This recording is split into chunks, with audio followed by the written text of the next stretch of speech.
Imini yesabatha alenke wangcwele. Ngizokula ngesihlabelelo 19 inkosi busephama kwebanga.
Asibonge.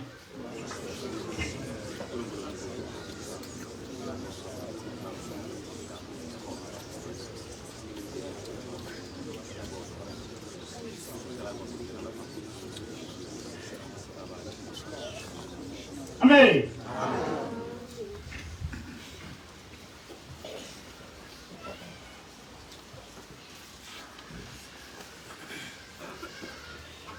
Leli bandla isikole uma okufundiswe lapha okulalekile wakuthatha wakusebenzisa lapha emhlabeni uyohlala kahle noma usuhamba futhi uya ezulwini ufike uhlale kahle. Ngoba kuthunyelwe ingilosi ukuthi izosifundisa ukuthi uJehova ukhonza kanjani. Izosifundisa ukuthi uma uJehova umkhonza ngendlela ayikho into oyoyidinga ula emhlabeni futhi ayikho into oyoba nenkinga nayo noma usuyedlulela emhlabeni. Ihloko salenkonzo sithi uJehova uthi uJehova sikhonzela inyama nemiphefumulo wethu.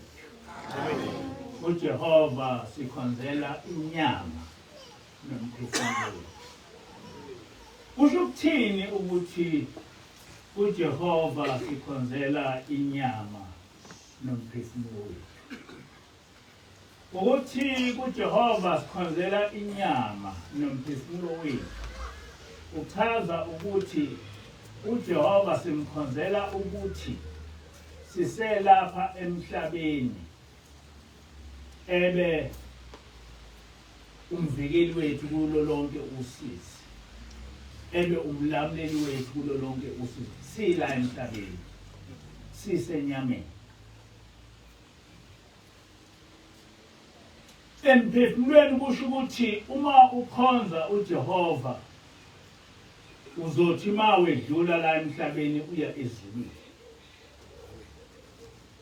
Ngakho-ke uJehova simkhonzela kokuqala, simkhonzela inyama yethu, simkhonzela ukuhlala kwethu la emhlabeni, sela emhlabeni ukuthi uma sethembe kuye, uma simkhonzile alukho usizi oluyosehlela sila emhlabeni.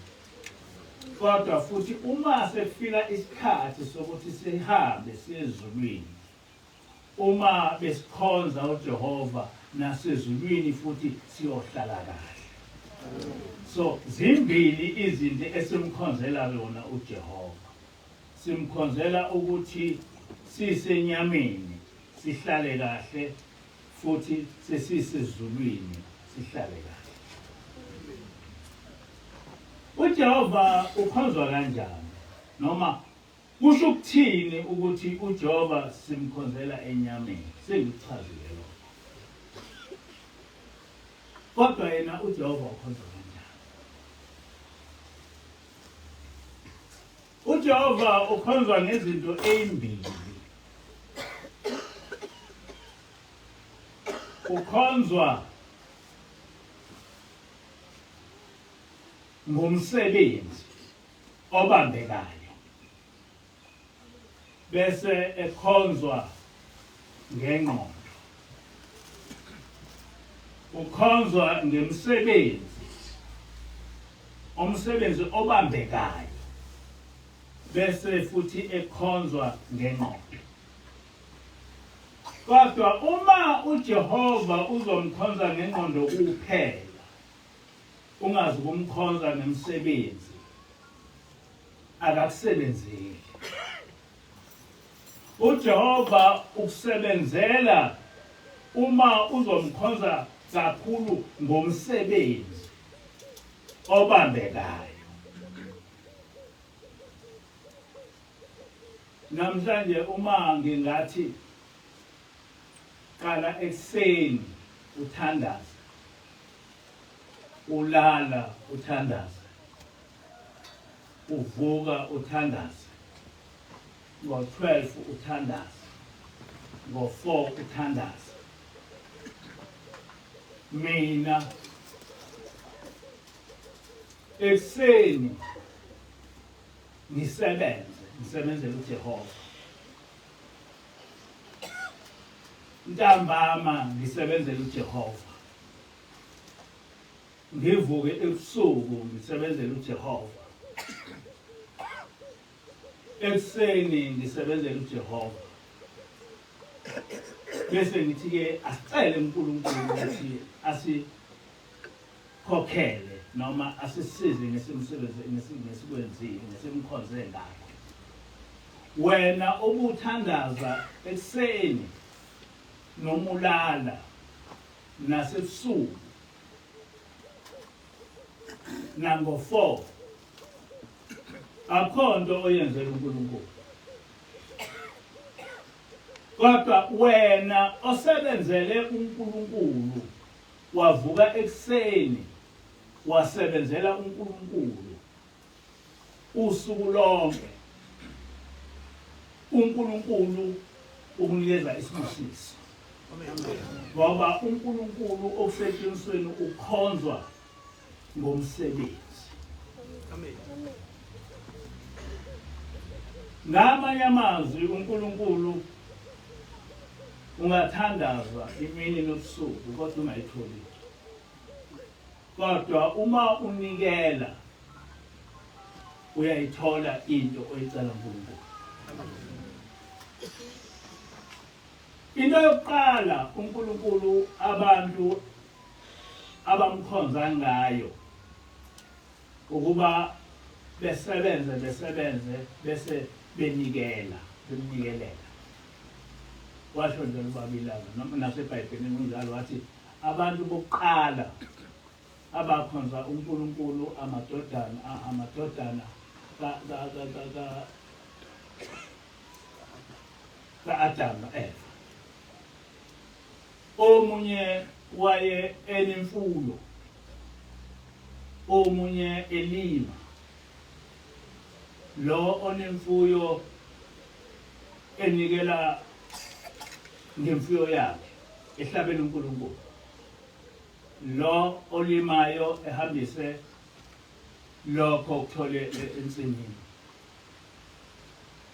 Niyazi ukuthi noma babenza konke bobabili, kodwa omunye uNkulunkulu umnikelo wakhe akawemukelanga, kodwa omunye umnikelo wawemukela. oka-Abeli wawemukela, okaKhayini akawemukelanga. Kodwa into yokuqala kungakafiki umthetho kaNkulunkulu, into abantu abamkhonza ngayo ukuba bemnikelele, ukuthi lokho abakuthole emasimini noma enkomeni benikele ngakho. Uthe uma ngabe sefika isikhathi somthetho kaNkulunkulu, uNkulunkulu abantu bakwa-Israyeli babemkhonza ngokumsebenzela, bemkhonza ngokunikela. Akukho lapho ukuthi babemkhonza khona ngokuthandaza, kuthiwa babemkhonza ngokunikela. Wathi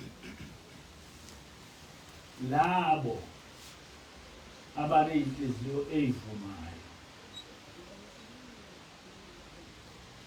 abanikele, banikela kakhulu.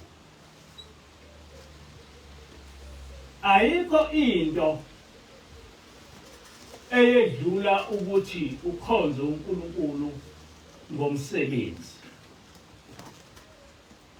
Noma ngabe uyanikela ngemali, noma uyasebenza, noma wenzani, kodwa okujabulisa uNkulunkulu yinto ozothi ma uyenza ibe tangible, iphatheke kuye. Yona kuphela into engakwazi ukuthi uthi mangabe ucela uNkulunkulu ephoqele ukuba emnikezele. Ukunikela noma ukusebenza bese okutholile ukunikeza uNkulunkulu kuwukukhonza uNkulunkulu. Ngelinye ilanga ubaba ilanga wanikeza omnye umfundisi noma umshumayeli inkonzo.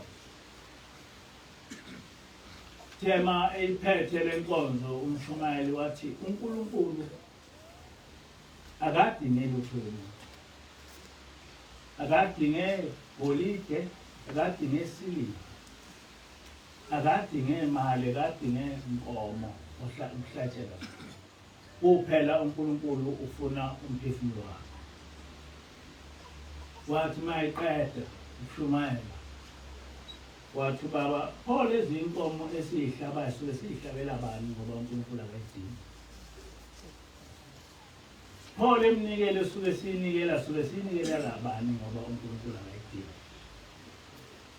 Chaza ukuthi lezi inkomo ehlale siyihlaba lapha sihlabela abantu, zifuna ubani ngoba uNkulunkulu akayifuni, akayidingi. Yonke le mnikelo esuke siyenza isuke ifuna ubani. Wayesethi-ke ubaba kusukela manje nathatha isicephu sakho uphume kuleli bandla, ungaphindi ubuye, uhambe uyofuna amabandla anoNkulunkulu ongawudingi umnikelo.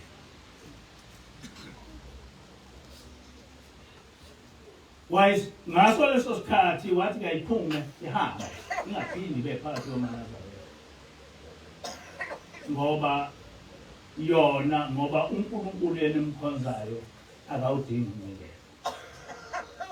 Uthi ubaba kanti yonke le mnikelo esuke siyinikela kanti isuke ifuna ubani?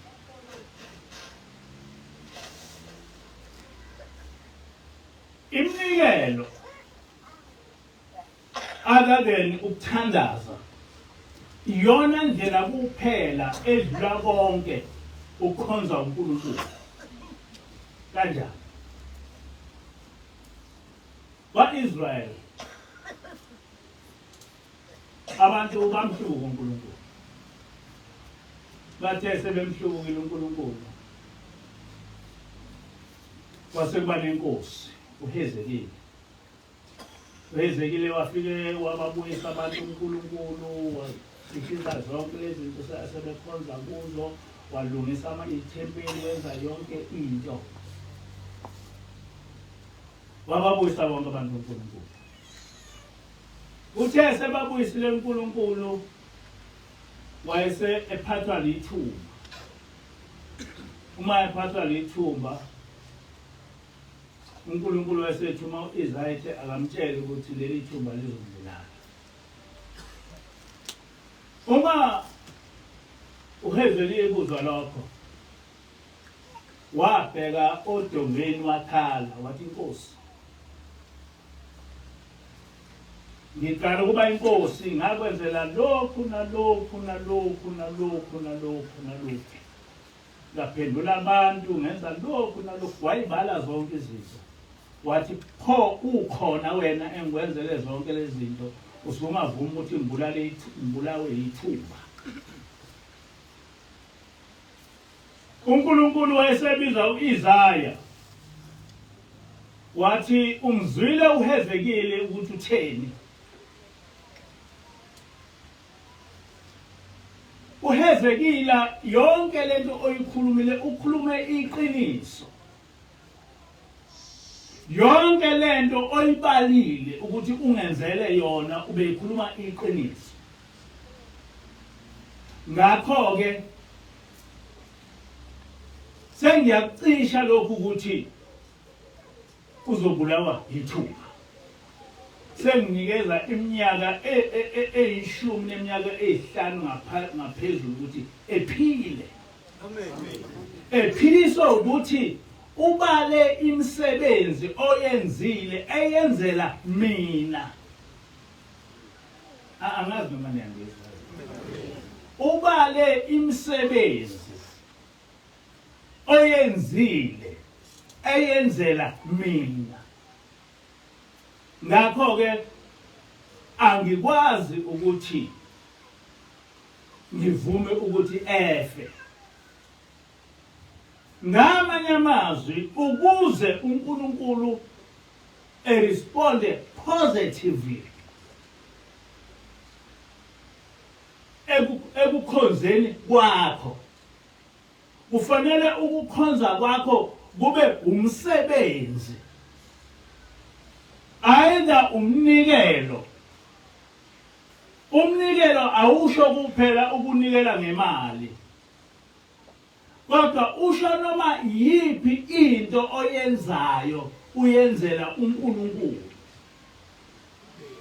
Angazi noma niyangizwa. Umnikelo awusho kuphela ukunikela ngemali, kodwa noma ngenkomo, kodwa usho noma yipi into oyenzayo oyenzela uNkulunkulu, solely for uNkulunkulu.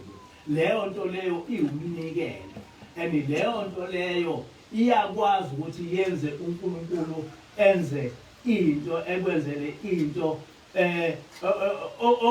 obengeke ekwazi ukuthi ekwenzele yona. Uyabona nje ekuseni njalo ngeSabatha kufika umshumayeli Mthize. Umshumayeli Mthize fike lungise sonke ukuklinje kwalapha ngisho egcekeni kwenziwa uMthize. Umnikelo lowo. Uma uMthize esegula esebika siyakwazi ukuthi Nkosi uMthize ungavuma kanjani ukuthi ehambe emhlabeni, noma ungavuma kanjani ukuthi uMthize ehlupheke ngoba uMthize uyasebenza. Ukusebenzela kanjani na? Ukusebenzela ngalokhu nalokhu nalokhu nalokhu. Lento engiyikhulumayo amabandla onke akayazi, kodwa sasifundiswa ingelosi ukuthi uma ngabe ucela into kuNkulunkulu noma kubani, kodwa kuNkulunkulu ubochaza ukuthi leyo nto oyicela njena uyicela umenzeleni yena uNkulunkulu. Uma usuyitholile uzomenzelani? uNkulunkulu, hayi wena. uNkulunkulu umenzeleni, uNkulunkulu uzomenzelani. nangu umfundisi uMpande wafika wazonikela wazocela ukuthi ucela ethole umsebenzi wokuba imanager okhosini. Wasefika ingozi yathi mtsheleni ehambe eyebuyise baba umfowethu wayesaphila umfundisi.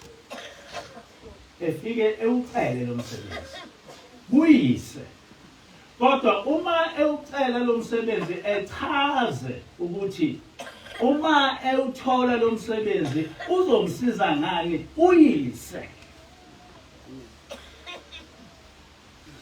Uma ewuthola lo msebenzi uzosiza ngani kuyise, akazi committee kuyise. Ngikhuluma ngananga umfundisi uMpande. Nangempela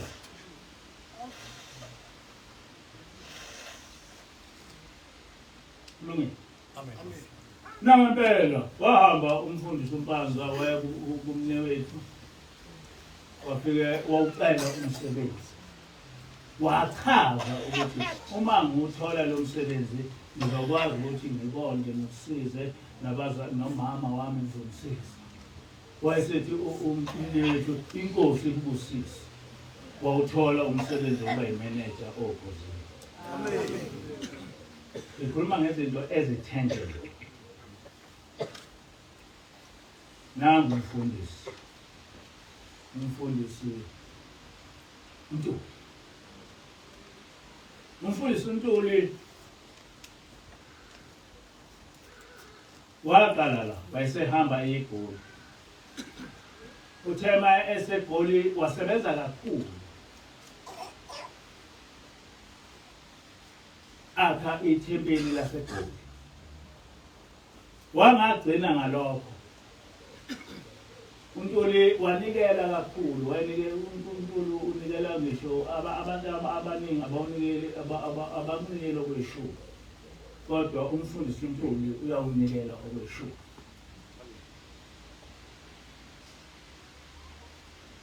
Wahamba.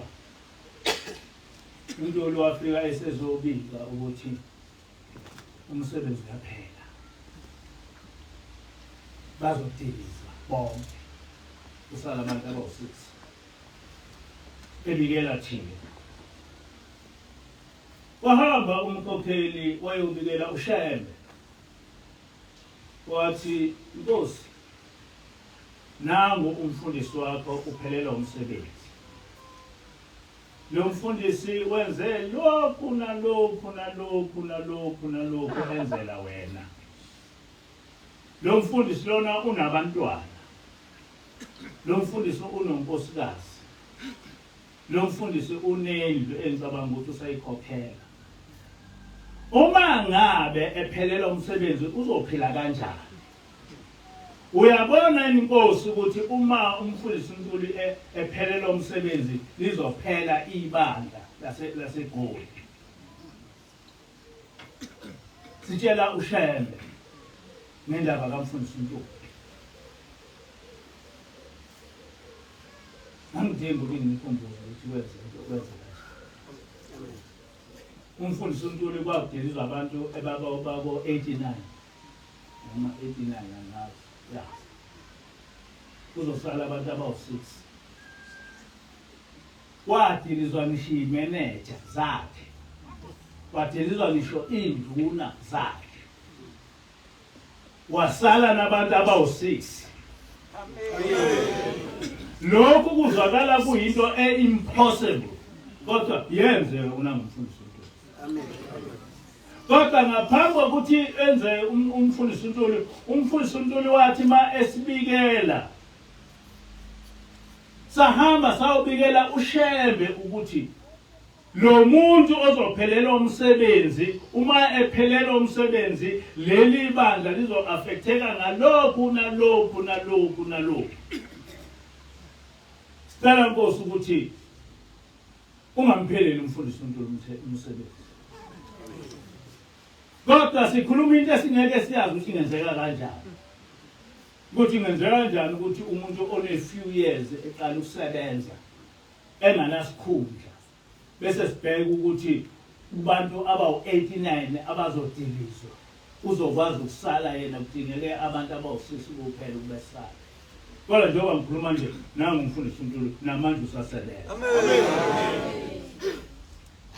Niyabona ukuthi umsebenzi iwona owenza uNkulunkulu ethinteke uma ucela into. Amen. Umsebenzi. Nawe mfundisi umhlaba. Phela umkhonzi nowakhonza kudoba nyabazi. Amen.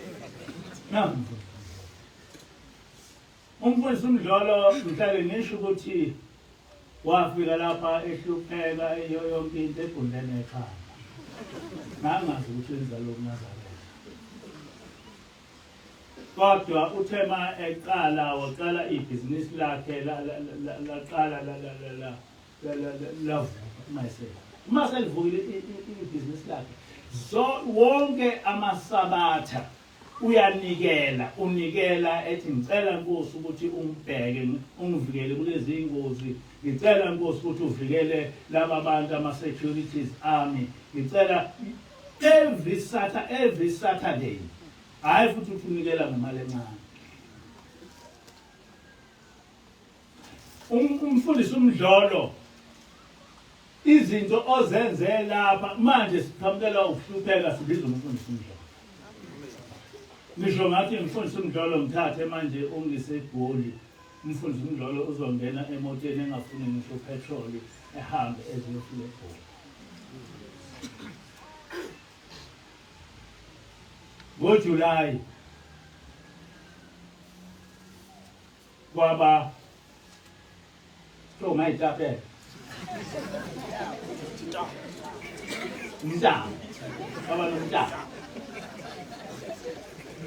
kunemntapo ekhona umfundisi umdlolo njengoba ene-security njena kunamabhizinisi owabhekile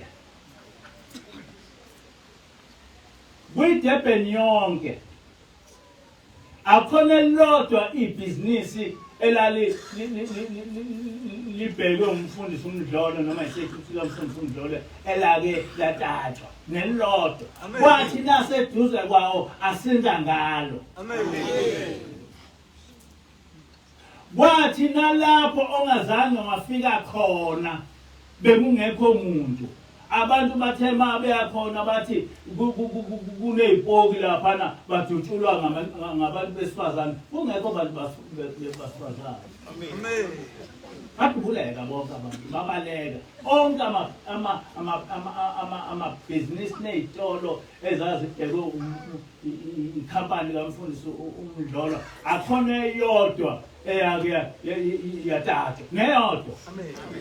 Namhlanje ithebula lonke liyazi ukuthi kukhona ikhampani kamfundisi umdlolo ongazange wababalekela abantu abazotaba. Amen. Kodwa zonke inkampani bezinawo ama-securities zatapa ekhona baleka. Kodwa nansi ikhampani kamfundisi umdlolo ayizange kwaze kwatatshwa lapho wayekhona nalapho wayengekho khona kwaphuma ingilosi ezulwini zazovimba. Amen. Zivimbiswa yini? Zivimbiswa ukuthi ngaso sonke isikhathi uyawunikelela umsebenzi wakhe. Amen. Ngaso sonke isikhathi noma ngabe sihluphekile thina sethembela kumfundisi umdlolo. Ngithena ukukhonza uNkulunkulu akukhona ukuthandaza kodwa ukukhonza uNkulunkulu ukwenza into ezosiza uNkulunkulu ngoba uma umfundisi umdlolo esiza thina usiza uNkulunkulu ngoba sithunywe uNkulunkulu ukuthi sishumayele ivangeli lakhe. So uNkulunkulu uyakwazi ukuthi umsize directly or indirectly. As long as leyo nto izohambe ize i-affecte umsebenzi wakhe. Ngasho ngathi ingilosi layijwayele ukukhuluma ethi uNkulunkulu uyahlabeka uma ngabe ebona umuntu omthumile ehlukumezeka.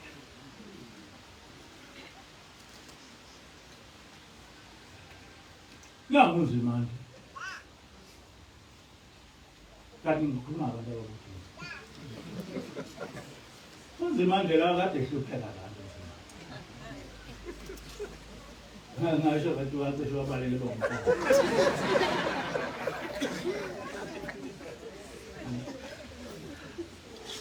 Naye waqala i-business security. Naye njengomfundisi umdlolo sonke isikhathi uyanikela enikelela leli business la. Onke amasabatha uyanikela leli business la. Apart from unikela leli business ziningabi izinto ezenziwa umvangeli uZimande la ekhaya. And namhlanje naye njengomdlolo i-business lakhe liya prosper ngendlela esimanga. Amen. Amen. Imisebenzi. uNkulunkulu ukhonza ngani? Imisebenzi. Nangu umfundisi. Usanda kufika umfundisi uMabaso. Umfundisi Mabaso ngaso sonke isikhathi uyaye enikele noma abe into asinayo imali ekhipha imali yakhe enikele iyenzeke. Ngeke ngibale ukuthi ingakanani izinto ezenziwa umfundisi Mabaso. Enikelela abantu umndeni wakhe ukuthi ngicela ukuthi umndeni wami ukholwe wonke. Wathi enikelile wayinikela nonkosikazi wakhe. Njengoba ecelile. Nonkosikazi wakhe uthena mayefika lapha wayehlala enikelela abantwana bakhe. Namhlanje umndeni wonke kamfundisi uDr. Mabaso ungamaNazaretha. Ngisho abantwana bakhe abasema-university bangamaNazaretha.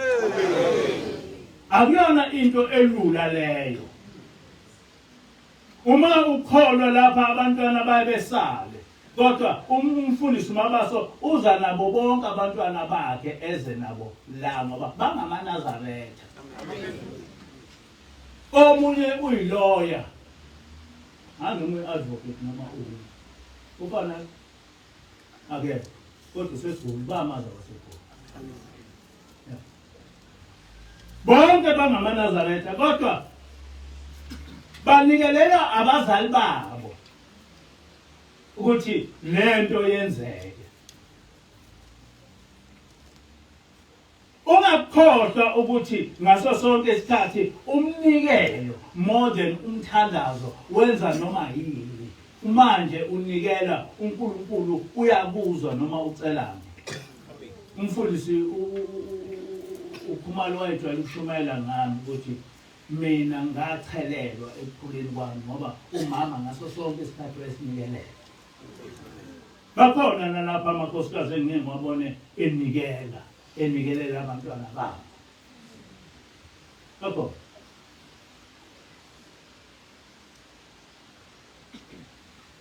Uzobayeka nokubabisa.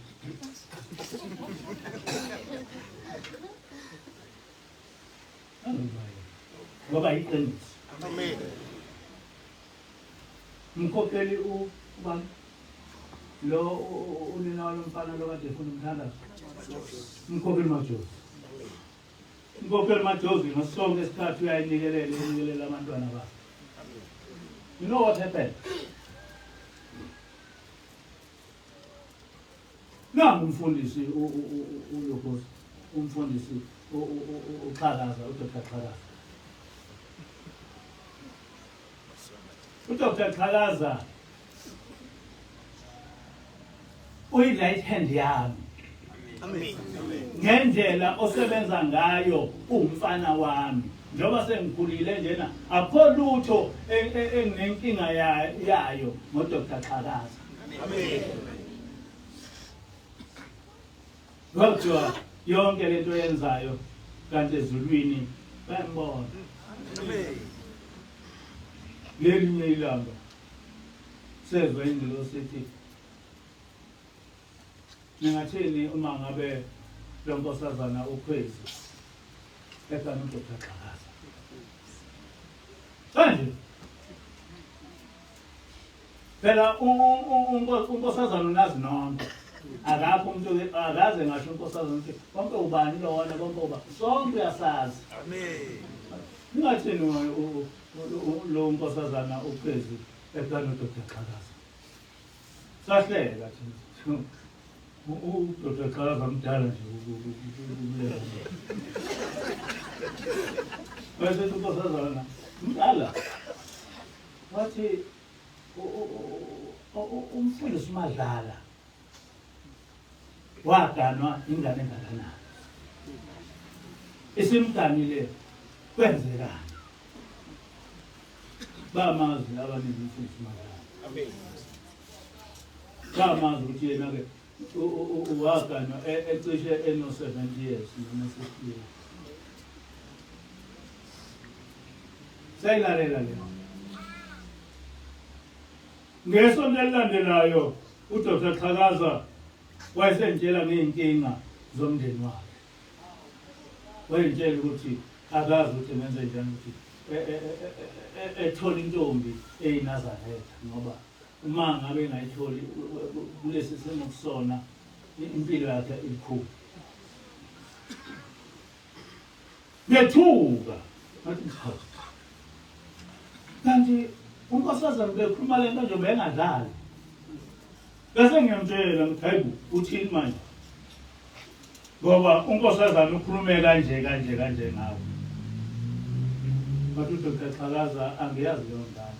Kodwa ukuthi njani noma injani anginamsebenzi okubalekile ukuthi nginikeze isipho. Amen. Amen. Siboma phezulu. So, siboma, bona.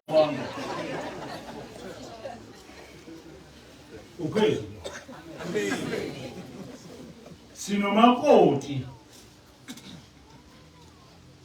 esimtholelwe ingelosi. Amen. Samtholelwe ingelosi.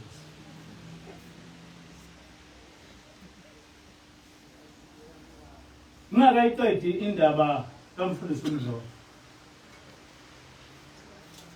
Njengoba ngisho ngithi umfundisi uMdlolo uhlale enikelela namaphoyisa akhe. Iphoyisa lakhe lalala ebhizinisini.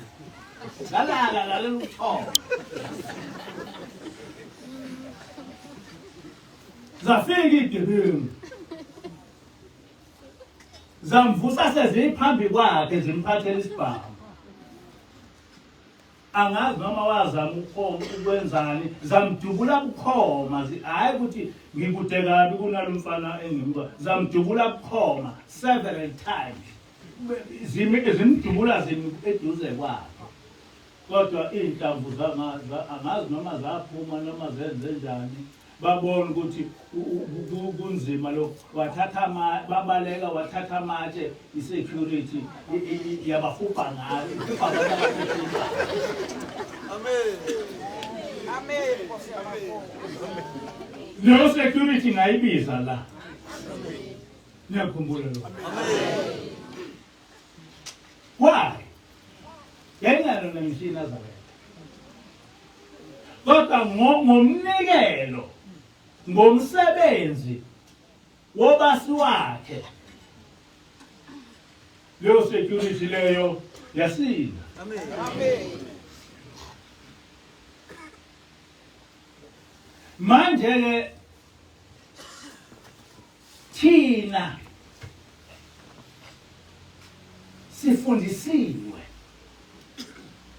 sifundiswa umuntu olethwe ezulwini ukuthi ezosifundisa ngoba sekubonakele ukuthi ngaphandle kokuthi kulethe umuntu osezulwini ezosifundisa kuningi okuzokonakala ngoba ivangeli ngokudumisa uNkulunkulu bese lingasekho.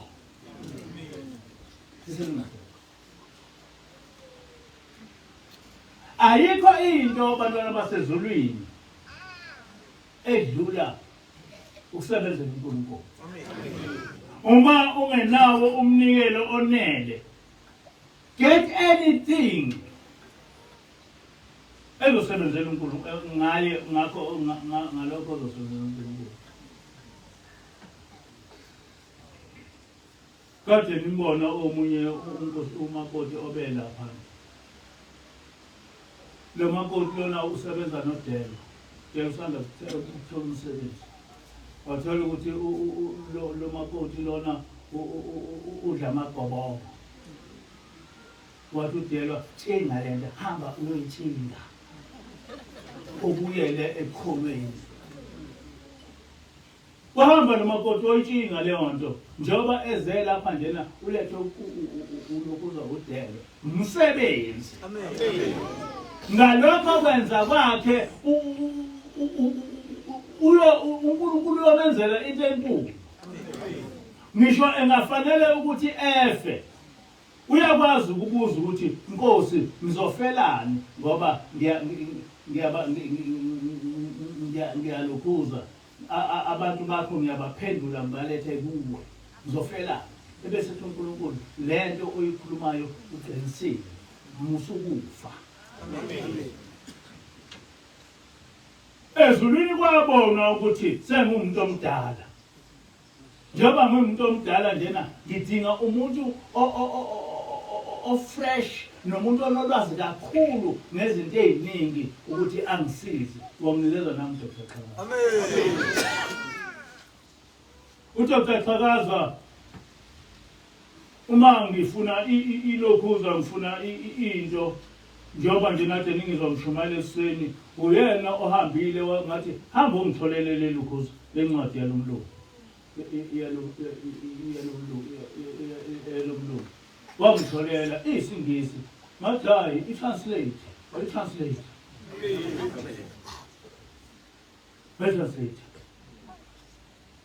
uNkulunkulu uzoyenzelani kuba emenzele into enhle. Uzokwenzelani ukuthi emenzele into enhle. Ngoba usiza yena. Ngokusiza mina usiza yena. Uzoyekelana uNkulunkulu ukuthi umsebenzi obekufanele umsebenzi kamfundisi uNtuli bekufanele ukuthi uphele okungenani ukuhambe bonke abantu kusale yena. Uzoyelana uNkulunkulu ukuthi ekwenze lokho. Ngoba sesimtshelile ukuthi lo muntu lona uwethi kanjani emsebenzini kaNkulunkulu. Uwethi kanjani emsebenzini kaNkulunkulu. Ngakho-ke sonke njengoba ngikhuluma nje bonke abafowethu sebahamba emhlabeni, ngisho abadala nabangangami nabancane sebahamba emhlabeni. Bonke nangumfundisi uMfazi bonke. Kodwa ngisele manje mhlawumbe so-70 years. Ngimusha. Amen. Ngibonakala nokuthi ngidala. Ngiyamusha bonke abantu babethi hawu. Yini ndabona waqala phansi wabamusha. Nama noNkulunkulu. Amen. Uma ngabe kufanele ngigule ngife. Kuba nombuzo siyibuze nezindosi ukuthi uma efa lo muntu lo msebenzi kaNkulunkulu uzokhutshwa ubani? Nabantu bahlale besho bethi uNkulunkulu akakuphilisa ukhule. So ngikhuliswa zibusiso. Ngikhuliswa zibusiso. Anginalo uvalo. Ngoba uNkulunkulu ngimkhonza ngokumsebenzela.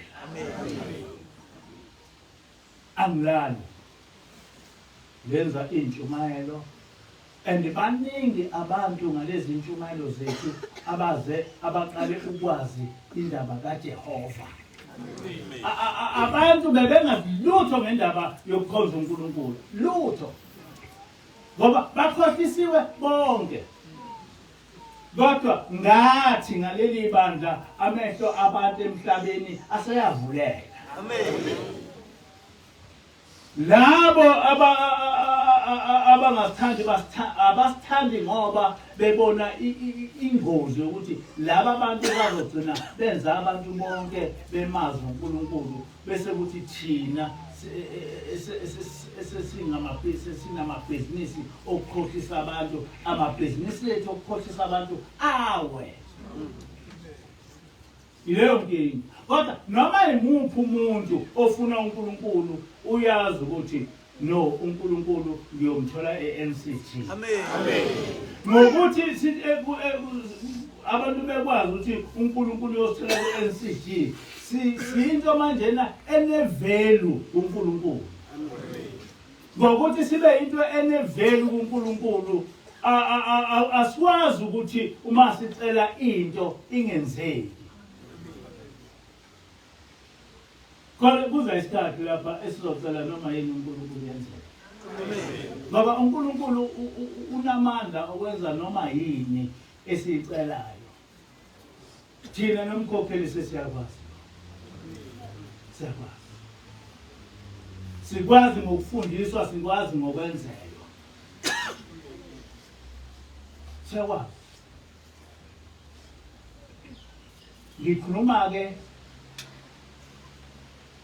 ngokukhonza uNkulunkulu ngokwenyama noma enyameni, ukuthi uNkulunkulu ukhonzwa ngemisebenzi noma ngabe leyo msebenzi isho ukunikela la epulpit, noma ngokomsebenzi isho ukunikela ngokwenza into ethize, uyenzela thina, uyenzela uNkulunkulu umsebenzi. Umsebenzi. Baningi abantu lapha abanye ngeke ngibabale abenze izinto ezinkulu benzela uNkulunkulu. Thina njengoba silapha nje asinamali, ukuphila kwethu kudipende kunina. Kodwa ngenkathi ukuphila kwethu kudipende kunina, uNkulunkulu uyajabula ngani. Amen. Ngoba ujabulela ukuthi lo muntu lona usiza incebukazi yami noma incebu yami, ngakho-ke akathole isibusiso. Lo muntu lona uhlupha incebu yami noma uhlupha incebukazi yami, ngakho-ke akathole isiqalekiso. Amen. Ngaphandle kokusebenzela inyama, sisebenzela nemiphefumulo yethu. Kodwa nemiphefumulo yethu sisebenzela ngezinto ezithangible, ngezinto eziphathekayo. Amen.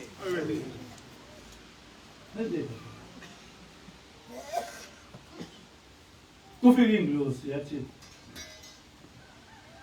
uma ninikela, nithi nicela ukuthi uma nifa ningayi ethuneni, nivele niqonde ezulwini. Niyoqonda ezulwini. So lokho kunikela kwakho kuwumsebenzi wokukhonzela uNkulunkulu ngokomphefumulo. Angazi noma ngizwa ukuthi ekuqaleni ngikhulume ngokukhonzela uNkulunkulu ngokwenyama, ukuthi ngila emhlabeni akuthi makuba khona into okufanele ukuthi ingilimaze noma ngayo ngilimale, kodwa ngokusebenzela uNkulunkulu leyo nto ivikele ingenzeki. Nginikeze isibonelo ngoHezekeli ukuthi uHezekeli watshela uNkulunkulu ngemisebenzi yakhe ebeyenzela uNkulunkulu. Wathi, Nkosi, ngikwenzele lokhu nalokhu nalokhu nalokhu nalokhu. Manje na-ke ungavuma kanjani ukuthi bese ngifa ngincane?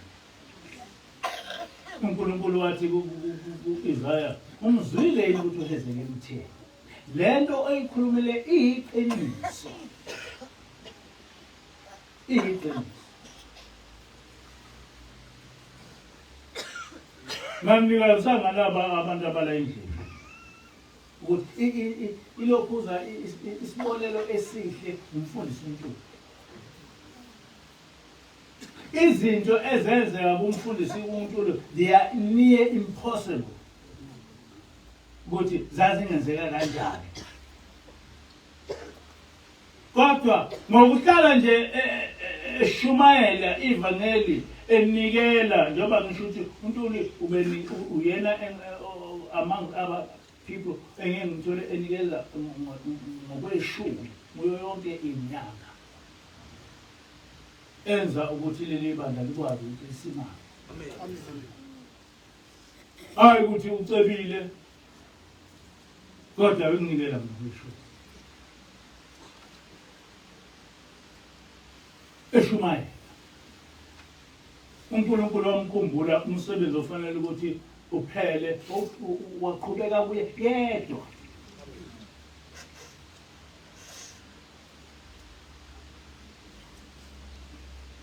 Ngalinganisa umfundisi uMdlolo ukuthi umfundisi uMdlolo ulusizo kangakanani kithi. Njengoba sihleli nje sinomkhokheli siyazi ukuthi kukhona umfundisi uMdlolo noma ngabe kuvelani nje ebusuku sizoshayela umfundisi uMdlolo ngisho ngabe kucisha ugesi noma kwenzekani sizikhuza umfundisi uMdlolo. Na uyazi ukuthi umfundisi uMdlolo egijime ezolekile. Lokho kukusebenzela uNkulunkulu kukhonza uNkulunkulu ngento ebonakalayo. Amen. Ahambe kungikhoshele ngokuthi uvuke ekuseni wayothandaza. Ukuthandaza kumsiza ngani uNkulunkulu? Ukuthandaza kumnikeza amandla kahle ngoba mental yes kufanele sithandaza. Kodwa ngomthandazo ayikho into uNkulunkulu ozo-acta ngayo, ozo-reacta ngayo. uNkulunkulu ureacta ngomnikelo. uNkulunkulu ureacta ngomsebenzi. Ithi-ke ingilosi ngaso sonke isikhathi uma ngabe nicela into kufanele ukuthi ukuchaze ngisho ucela uNkulunkulu ukuthi lokhu ukucela ngoba kubaleke kanje. Uma ngithola lokhu, uma ngabe uNkulunkulu enginikeza le mali ngizokwenza uNkulunkulu ngizomenza ngokuthi nokuthi. Abantu abakwenzi lokho, abakwazi futhi. Abantu bacabanga ukuthi kukhona ukulokhuza ukuthandaza okutshengisa ukuthi ukholiwe. Cha, uNkulunkulu ufanele ukuthi umsebenzele physically. So akangababikho phakathi kwethu umuntu othi ukholiwe kodwa ingekho into oyenzayo. Ayikhona into noma ngabe kuthiwa awusebenzi. Kodwa uma uthanda uNkulunkulu iba khona into ozoyenza uyenzele uNkulunkulu. Iba khona into ozoyenza uyenzele uNkulunkulu. Ongase uyibala ukuthi Nkosi kungenxa ukuthi anginawo umsebenzi. Kodwa mangase ngithole imali Nkosi ngakwenzela. Hayi ukuthi futhi umkhohlise, owazi umkhohlise. Uma uke wakwenza lokho umnikeza imali wasumkhohlisa usuyidla kwenye indlela usuze kusele isiqalekiso. Ngakho-ke ngikhuluma ngokuthi asifunde ukwenzela uNkulunkulu noma ukukhonza uNkulunkulu ngokumenzela into ethize. Ngokumenzela into ethize. Uma uNkulunkulu umenzela into ethize, naye in return uyawubuyisa umvuzo. Khona abantu uyawuthule nje kwesikhathi ngoba abantu babecabanga ukuthi mhlambe umnikelo into ophila ngayo. Ingilosi kusho yona ingilosi ukuthi uma ngabe wena unikela kancane futhi uyothola lokhu encane. And lokho kuliqiniso. Njengoba ngisho nje ngithi nampa abafundisi, nampa umfundisi uNtuli banikela ngisho ngokweshumi. Kodwa ngalokhu ukunikela kwakho bagcina umsebenzi wabo ungapheli. Nampo umfundisi Mabaso kunezinkinga eziningi bebebhekana nazo kodwa ngokuthi bazi uNkulunkulu uyasho umfundisi Mabaso abantu abasanda kukholwa ethi ukuba ngizange ngakholwa lapha ngabe ngidala nafa ethi kwangisiza ukukholwa lapho ngoba kungenza ukuthi ngazi uNkulunkulu. Amen. Angazi noma ukhona nomuntu ongayizwa nengisho ngoba ngiyafundisa hayi ukuthi ngiyashonela. Lento engiyikhulumayo alisoze ngayithola noma kulekuba ngoba sifundiswe ingilosi ukuthi uNkulunkulu ukhonzwa ngomnikelo. Nathi noma umfundisi asiyi eLatini sithi singanikelanga fanele siqale sinikele before sicele noma yini fanele sinikela uNkulunkulu. Uthi-ke ubaba ilanga njengoba uthi uNkulunkulu akadingi lutho kanti lezi inkomo esiyihlabile siyihlabele bani? Le mnikelo esiyinikelayo sinikelela bani ngoba uthi wena uNkulunkulu akayidingi yonke lento sinikela bani? Uthi ngakho-ke hamba uyofuna ibandla elinoNkulunkulu ongawudingi umnikelo. Kodwa lento eyayikhulunywa lo muntu wayekhuluma ulimi lwamaKristu engaboni ukuthi akasekho kumaKristu. AmaKristu ayathi eBoston ngendaba yeminikelo yezimbuzi. Kodwa kusho uNkulunkulu bekufunda ukuthi kusho uNkulunkulu. Kodwa bese bebhosta ukuthi uNkulunkulu akafune izimbuzi zabantu, akafune inkomo yabantu, akafune imihlatshelo yezimbuzi, igazi likaJesu lanele. Impela. Yethu.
Amen.